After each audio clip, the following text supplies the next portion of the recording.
Hi, YouTube. I only have a few minutes to catch you up on this video for Carter, so I just wanted to let you know that we're getting things figured out. We're waiting to get him seen by a specialist through our insurance. We went through the Child's Regional Center, and were only able to help us up to age 3. He is turning 3 soon in about 4 days, so we've exited out of their program. But we had trouble when they referred us to ABA services and to get a psychological eval to confirm how severe his autism is.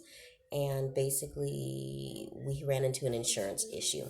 So we are going a different route, and unfortunately, we're seeming like we have to start the process over again through our insurance. But we do have some helpful information that I think will speed the process up. However, we discovered like in the last year that he has pica, which is, for those who don't know, is a medical condition where they eat items that are non-food, and it can be very dangerous. Like, he did this recently. I just found this on the floor today, and this is an example of him eating abnormal things. And so we just have to watch him closely to make sure he doesn't get into danger with that, of course. His echolalia has improved, and that is, for those who don't know what echolalia is when kids repeat things constantly, like nonstop, almost like a parrot. And he did that for a year straight, which, was very interesting. And also I mean, his arm flapping is really not an issue for us, but I mean, it's there, and I don't think that is something that is going to stop. um but I mean, we do understand that, when he gets excited, he'll do certain things, and that's almost like a cue for us to understand where he's at emotionally, since I mean, he's been a lot more expressive, giving hugs and kisses, um, and, warming up to people, and seeming like he's more comfortable in social settings.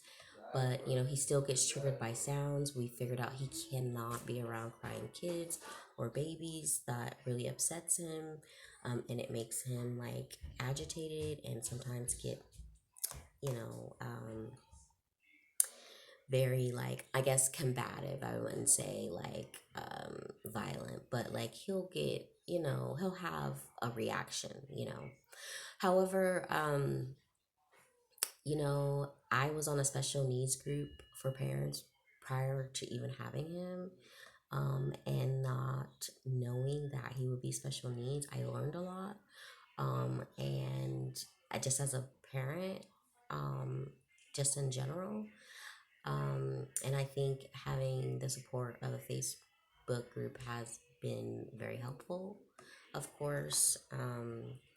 And now that we're kind of understanding more about where our child is at and how we can help him developmentally, like, we have been working intensely, like, especially this last 8 months, trying to catch him up, or, figure out, like, just where he's at and what he needs in order for us to help him to talk more and to be able to respond to things. Like, if I ask him a question or if he can get something, he doesn't respond to those things yet. And also, like, things that a 3-year old should do, which is dress themselves and stuff like that. My son, he doesn't do those things. So I was talking with his dad. It's a very sensitive subject, especially since, it has to do with your child. I He was just trying to explain to me that it's like, it's because he doesn't do a lot of things that kids younger than him does. That's why, I mean, he, is delayed developmentally. They're saying at least a year, if not a year and a half.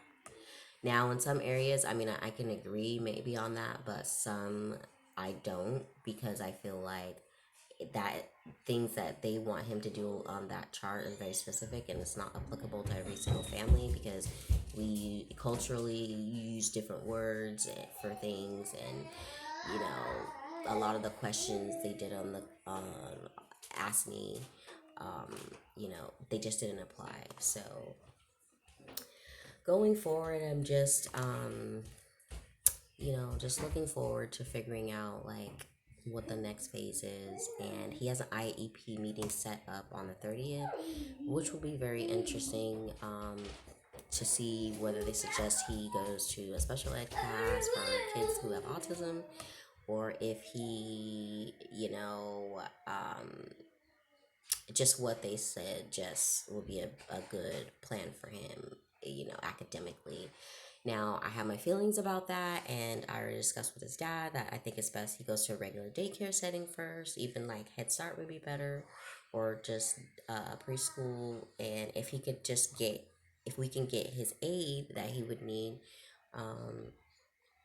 um, just to help him, to have like a one-on-one situation, we prefer to try putting him in a normal setting first before going straight to special needs school, because we have concerns about him, being triggered with other people's behaviors, and he does not have behavioral problems, so we don't want to send him there and have him come home with behavioral problems worse than what we're dealing with. So, anyhow, I mean, basically, that's pretty much it.